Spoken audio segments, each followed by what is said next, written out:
વિગત તમારે અહીં એડ કરી દેવાની છે.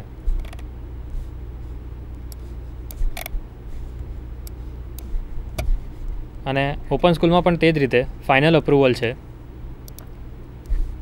જે બધી પ્રોસેસ એકવાર તમારી કમ્પ્લીટ થયા પછી ફાઇનલ અપ્રુવલ દર્શાવી દેવું તમારે.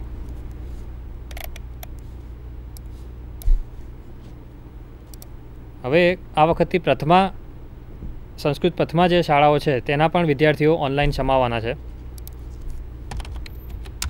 તો પ્રથમાના જે વિદ્યાર્થીઓના ફોર્મ લેવાના છે તેમાં શું છે?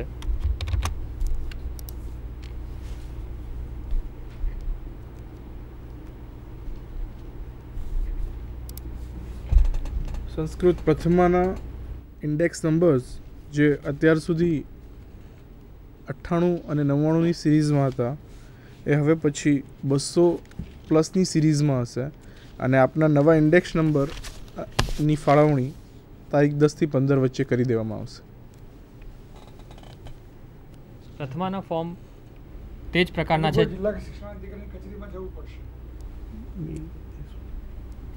પ્રથમાના ફોર્મ પણ તે જ પ્રકારના છે જે પ્રમાણે રેગ્યુલર સ્કૂલ માટેના ફોર્મ છે. આમાં જે ચેન્જ છે તે તમારે મીડિયમ સિલેક્ટ કરવાનું આવતું નથી. મીડિયમ ડિફોલ્ટ સંસ્કૃત સિલેક્ટ રહેશે અને સબ્જેક્ટ બાય ડિફોલ્ટ પહેલેથી ભરેલા બોર્ડ લેવલના જે સબ્જેક્ટ છે તે પહેલેથી ફિલ થયેલા આવશે. તમે તેની આન્સરિંગ લેંગ્વેજ સિલેક્ટ કરી શકો છો. ગુજરાતી, ઇંગ્લિશ અને હિન્દી આ ત્રણમાંથી કોઈ પણ આન્સરિંગ લેંગ્વેજ સિલેક્ટ કરવાની રહેશે, જે તમે સિલેક્ટ કરી શકો છો. શાળા લેવલના સબ્જેક્ટ છે તેમાં કોમ્પ્યુટર, પૌરાહિત્યમ અને સ્વાસ્થ્ય અને શારીરિક શિક્ષણ આ ત્રણમાંથી તમે કોઈ પણ સિલેક્ટ કરી અને ફોર્મ સબમિટ કરી શકો છો. સંસ્કૃત પ્રથમા માટે ડિસેબલ્ડ વિદ્યાર્થીઓ માટે કોઈ પણ સબ્જેક્ટ સિલેક્શનમાં કોઈ પણ લાભ મળતા નથી. તે જ રીતે રિપીટરનું ફોર્મ છે. જે રીતે રેગ્યુલર સ્કૂલનું રિપીટરનું ફોર્મ હતું સેમ એ જ પ્રકારનું ફોર્મ પ્રથમા માટે પણ લાગુ પડે છે.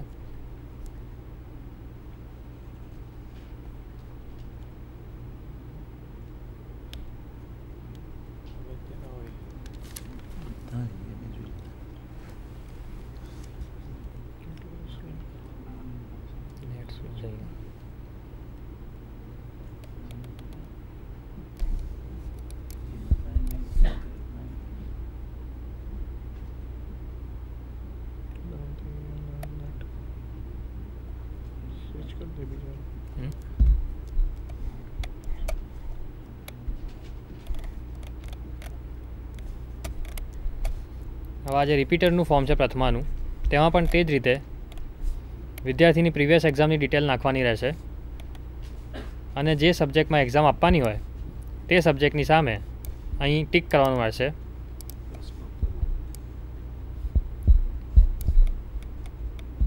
અહીં તમને નીચે બધી ઇન્ફોર્મેશન બતાવી દેશે કેટલા બોર્ડ લેવલના સબ્જેક્ટ છે, કેટલા શાળા લેવલના સબ્જેક્ટ છે, વિદ્યાર્થીની રિપીટરની 10મા ધોરણની માર્કશીટ ભરી અને છેલ્લે ઇન્ફોર્મેશન સેવ કરશો એટલે એ જ રીતે એપ્લિકેશન નંબર અને સ્ટુડન્ટ આઈડી જનરેટ થશે.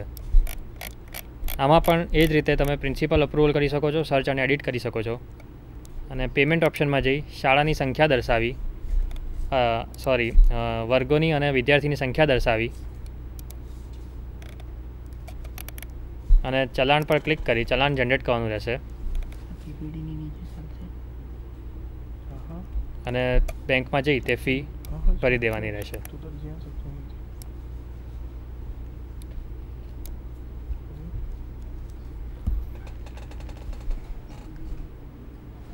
આ તમામ માહિતી એસએસસીના આવેદનપત્રો ભરવા માટે હતી, જેમાં રેગ્યુલર વિદ્યાર્થીઓ, ઓપન સ્કૂલના વિદ્યાર્થીઓ તથા સંસ્કૃત પ્રથમાના વિદ્યાર્થીઓ બધાને જ ઓનલાઈન એપ્લિકેશનમાં આવરી લેવામાં આવ્યા છે. એટલે એસએસસીની કોઈ પણ માહિતી મેન્યુઅલી સ્વીકારવાની નથી. ચલણ ભર્યા બાદ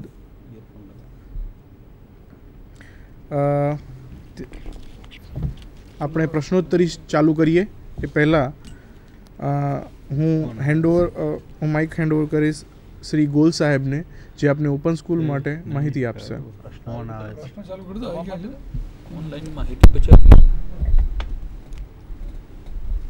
hello, yes sir.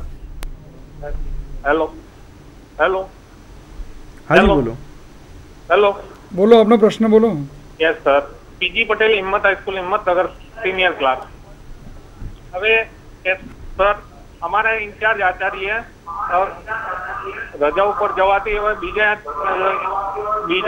In charge Acharya મૂકેલા છે. તો એમના માટે પેલા નામમાં અને મોબાઈલ નંબર માટે શું કરવું એમ? બીજી તમારા ટીવીનો અવાજ ધીમો કરીને ફરીથી પ્રશ્ન પૂછો ભાઈ.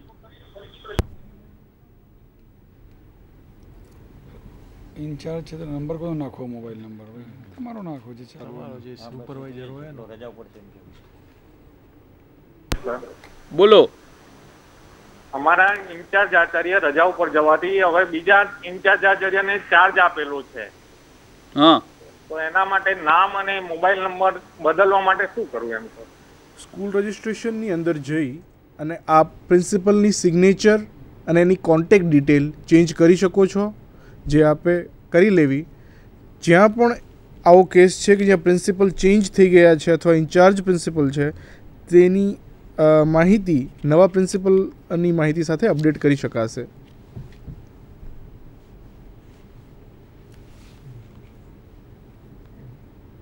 નેક્સ્ટ,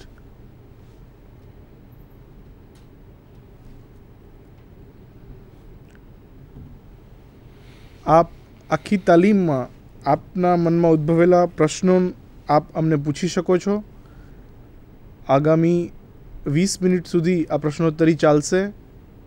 પ્રશ્ન પૂછવા માટેનો હેલ્પલાઇન નંબર બાયસેગનો ટોલ ફ્રી નંબર આપની સ્ક્રીન પર દેખાય છે.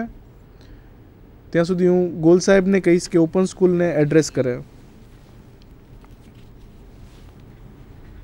નમસ્તે મિત્રો, આપને ઓનલાઈન જે ફોર્મ ભરવાના છે ઓપન સ્કૂલના એ માહિતી વિગતવાર આપવામાં આવી છે, પણ ખાસ એ બાબતમાં ધ્યાન દોરવાનું છે કે માહિતી આપવા છતાં આપના દ્વારા જે પ્રશ્નો ઊભા થશે પાછળથી અને કદાચ ટેલિફોનિક પૂછવામાં આવશે કે સાહેબ આની અંદર ઓનલાઈનમાં તો સૂચનાઓ આપી હતી પણ અમારા રિપીટેડ વિદ્યાર્થીઓનું શું?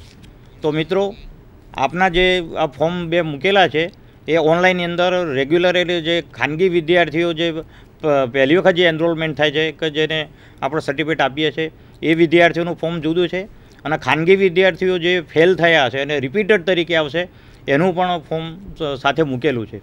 ફોર્મ ફી માટેની જો વાત કરું તો 10મા ધોરણનું ગઈ વખતે હતું તે 500 રૂપિયા આપણી ફી રાખેલી છે, અને જે 12મું ધોરણ છે સામાન્ય પ્રવાહ એની 600 રૂપિયા આપેલી છે રાખેલી છે. એટલે જે ફીનું સ્ટ્રક્ચર છે એમાં કોઈ ફેરફાર થયો નથી. પછી રિપીટરની જો વાત કરું તો 10મા ધોરણના આપણા જે અત્યારે જે દર નક્કી કરેલા છે એમાં કોઈ ફેરફાર નથી. ગઈ સાલ હતા એના એ જ છે. એટલે 10મા અને 12મા રિપીટરના પણ 1 વિષય 2 વિષય 3 વિષયના જે બોર્ડના જે ધારાધોરણ છે એ મુજબ આપણે ફીનું કલેક્શન કરવાનું છે.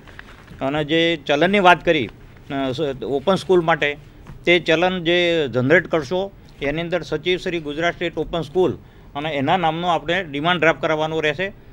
ગઈ વખતે પણ મુશ્કેલી ઊભી કરી હતી. 10મા 12મા ધોરણના જે ડિમાન્ડ ડ્રાફ્ટ હતા ભેગા કર્યા હતા, એ મહેરબાની કરીને એ ભૂલ કરતા નહીં. 10મા ધોરણનો જે વિદ્યાર્થીઓ તમારા જે સ્ટડી સેન્ટરના થયા હોય એનો એક લિસ્ટ બનાવીને એની સાથે ડિમાન્ડ ડ્રાફ્ટના ટોટલ કેટલા વિદ્યાર્થીઓની ફી લીધી એની વિગત સાથે બરોડા કચેરી આપણે ડિમાન્ડ ડ્રાફ્ટ સાથે માહિતી મોકલવાની છે. 12મા ધોરણની અહીંયા ગાંધીનગર અમારી જે મેઇન કચેરી છે ત્યાં સચિવ શ્રી ગુજરાત માધ્યમિક શિક્ષણ બોર્ડના સરનામે મોકલી આપશો, એટલે એમાં કોઈ મુશ્કેલી નહીં થાય. બીજું ખાસ કહેવાનું હતું કે આઈટીઆઈને જે ઉમેદવારો છે ગઈ વખતે પણ ભૂલ કરેલી હતી સૂચના આપવા છતાં. આપણે જે બુકલેટ આપી હતી એની અંદર પણ સૂચના હતી, પરિપત્રથી પણ સૂચના આપી હતી, છતાંય આઇસોલેટેડ જે ખાનગી વિદ્યાર્થીઓ આઈટીના હોય છે એ આપણે ઓપન સ્કૂલમાં લેવાના નથી, એ પૃથક ઉમેદવાર તરીકે ટ્રીટ કરવાના છે. એટલે ભૂલથી કોઈ સ્ટડી સેન્ટરે આઈટીઆઈ વિદ્યાર્થીનું જે ફોર્મ છે એ આપણે 1-2 વિષય માટે સ્વીકારતા નથી. એની ખાસ નોંધ લેવાની છે અને પૃથક ઉમેદવાર તરીકે એને ટ્રીટ કરવાના છે. બીજું, આ વખતનો જે શિક્ષણ પરીક્ષણનો જે સપ્ટેમ્બરનો અંક આવી ગયો છે એની અંદર અમે જે ખાનગી વિદ્યાર્થીઓ ધોરણ 10 અને 12ના જે રજિસ્ટર નિભાવવાના છે એનો નમૂનો આપને મોકલી આપેલો છે, પરિપત્રથી મોકલ્યો છે અને પરીક્ષણમાં પણ મોકલ્યો છે. એટલે ખાસ એ જોજો. જે ફોર્મ તમે સ્વીકારો એ તમારે જે વિગતવાર એની નોંધ 10માના જે રજિસ્ટર રાખશે છે એમાં પણ કરવાનું છે. જે રજિસ્ટર નોંધો, કારણ કે જે જનરલ વિદ્યાર્થીઓ છે એનો GR નંબર હોય છે, જ્યારે ખાનગી વિદ્યાર્થીનો GR નંબર હોતો નથી. એટલા માટે જ આપણા ખાસ રજિસ્ટર નિભાવવાના રહેશે. તમારો જે નંબર પડશે તે જ નંબર તમે એના એપ્લિકેશન ફોર્મ પર આપશો તો બીજી કોઈ ડિટેલ શોધવામાં મુશ્કેલી ઊભી નહીં થાય. અમારા બોર્ડમાં પણ જ્યારે કોઈ પ્રશ્ન ઊભો થશે તો એ નંબર ઉપરથી આપણે માહિતી મેળવી શકશું, એટલે એનો પણ આપણે ખાસ ખ્યાલ રાખશું. એટલે ડિમાન્ડ ડિપાર્ટમેન્ટમાં મુશ્કેલી ઊભી નહીં કરશો. બીજું GSOના સેન્ટરમાંથી થાય છે માહિતી પુસ્તિકા ક્યારે મોકલશો?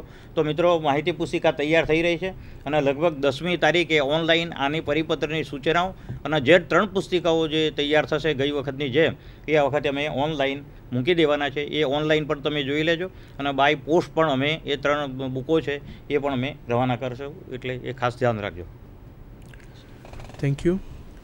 જેમ ગોલ સાહેબે કીધું એમ રેગ્યુલર વિદ્યાર્થીઓ માટે GR નંબર જેમ આપણે મેન્ટેન કરીએ છીએ એમ ઓપન સ્કૂલના વિદ્યાર્થીઓ માટે પણ એક રજિસ્ટર નિભાવવાનું છે અને એમની નોંધણી કરવાની છે અને GR નંબરના ફિલ્ડમાં એ નંબર તમારે મેન્શન કરવાનો છે. આપ આપના પ્રશ્નો પૂછી શકો છો. નમસ્કાર સાહેબ. જી બોલો. નમસ્કાર સાહેબ, હું સાવલી વડોદરા જિલ્લો સાવલી હાઈસ્કૂલમાંથી બોલું છું. હા બોલો. હા સર, મારો પ્રશ્ન એવો છે કે 12th સાયન્સ ફેલ થયેલો સ્ટુડન્ટ હોય, ધારો કે માર્ચ 2013માં, અને એને માર્ચ 2014માં પરીક્ષા આપી શકાય કે કેમ ઓપન સ્કૂલ મારફતે? અને બીજું આપવાનું હોય તો એનું ઓનલાઈન ફોર્મ ભરવા માટે શું પ્રોસિજર હોય કે એમાં શું અપડેટ કરવાનું છે અપલોડ કરવા માટે?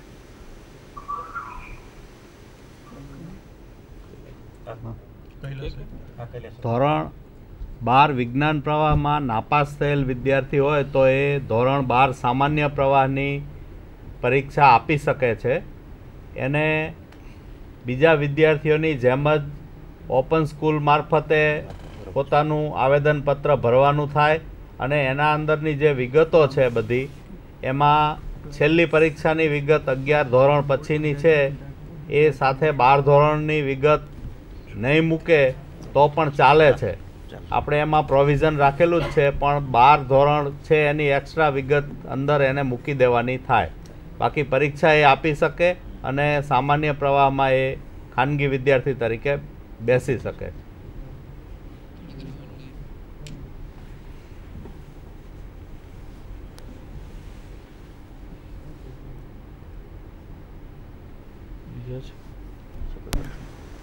Hello sir.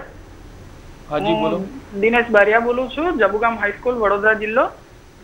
હવે મારો પ્રશ્ન એ હતો કે જે ફાઇનલ એપ્રુવલની આપણે વાત કરી, એ ફાઇનલ એપ્રુવલ આપણે જે તારીખ ડિક્લેર કરી છે અંતિમ, એ તારીખ સુધીમાં આપી દેવું કે પછી જે લેટ ફી સાથેના વિદ્યાર્થીઓના ફોર્મ ભરાઈ ગયા બાદ એ ફાઇનલ એપ્રુવલ આપવું એ જાણવું. ફાઇનલ અપ્રુવલ આપ અંતિમ તારીખ સુધી ક્યારેય પણ આપી શકો છો. વિદ્યાર્થીની માહિતી આપ અંતિમ તારીખ સુધી ક્યારેય પણ એડિટ કરી અને એમાં ફેરફાર કરી શકો છો. રજિસ્ટ્રેશન જે આપનું છે વિદ્યાર્થીનું, એ આપને અંતિમ તારીખ પહેલાં એટલે કે લેટ ફી પહેલાં કર્યું હશે તો રેગ્યુલર સ્ટુડન્ટની ફી પ્રમાણેનું એમાં ફી કેલ્ક્યુલેટ થશે, અને અંતિમ તારીખ બાદ કરી હશે તો એમાં લેટ ફી એપ્લિકેબલ થશે આપને. એટલે ફાઇનલ અપ્રુવલ જે છે એ તમે અંતિમ તારીખ પહેલાં ગમે ત્યારે જ્યારે આપની પ્રોસેસ પતી જાય ત્યારે આપી શકો છો.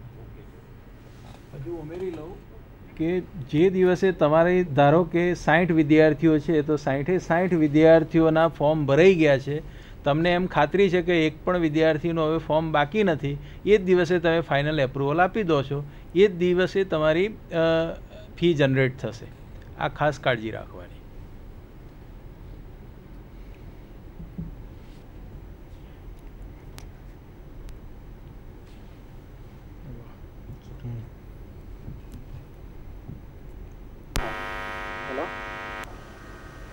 हाँ साहब. हाँ बोलो. मैं सूरत થી બોલું છું. સાહેબ મારો પ્રશ્ન એમ છે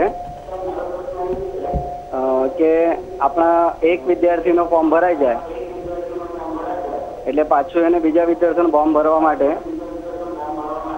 એટલે પાછીથી એના ઉપર લોગિન કરવું પડે. એક જ વખત લોગિન કરી આપ એકથી વધારે ફોર્મ ભરી શકો છો. કોઈપણ વેબ એપ્લિકેશન સોફ્ટવેરની અંદર જ્યારે આપ કોઈપણ પ્રકારનું ટ્રાન્ઝેક્શન એટલે કે કોઈ પણ પ્રકારની માહિતી નથી ભરતા અથવા કોઈ પણ પેજ રિફ્રેશ નથી કરતા, આવા કેસમાં એ 20 મિનિટ પછી પેજ એક્સપાયર થઈ જતું હોય છે. તો આપ જો કન્ટિન્યુઅસ એટલે કે કોન્કરન્ટલી ફોર્મ્સ ભરતા રહો તો આપ એકસાથે 50થી વધુ ફોર્મ પણ ભરી શકો છો. એટલે એક લોગિનની અંદર કેટલા ફોર્મ ભરવા એવી કોઈ લિમિટ હોતી નથી. નેક્સ્ટ કરીને બીજા વિદ્યાર્થીનું ભરી શકો.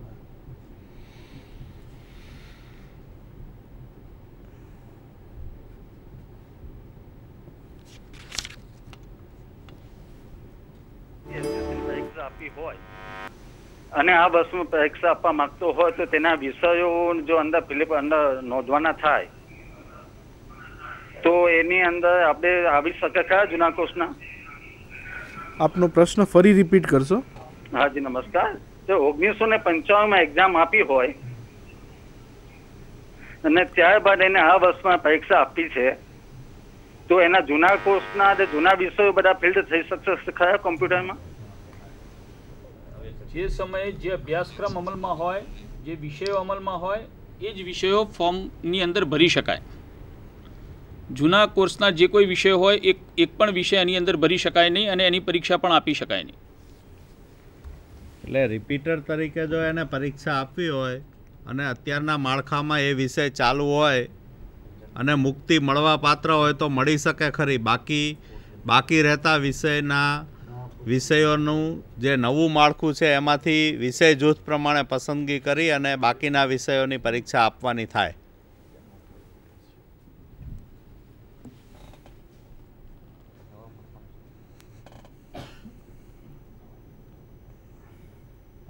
હેલો. નમસ્કાર. હા નમસ્કાર, બોલો. સોલંકી સાહેબ પ્રિન્સિપાલ બોલું છું જુનાગઢથી. હા હેલો. હા બોલો. આપણું જે બાયસેક બંધ થઈ જવાના કારણે કઈ સાઈડ ઉપર અને ક્યારથી ફોર્મ ભરવાના ચાલુ થવાના છે કઈ દર્શાવવા વિનંતી.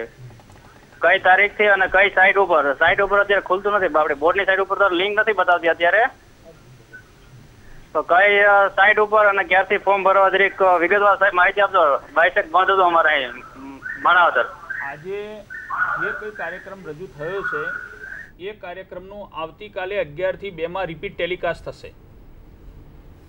આજે જે કાર્યક્રમ ટેલિકાસ્ટ થયો છે એનું રિપીટ ટેલિકાસ્ટ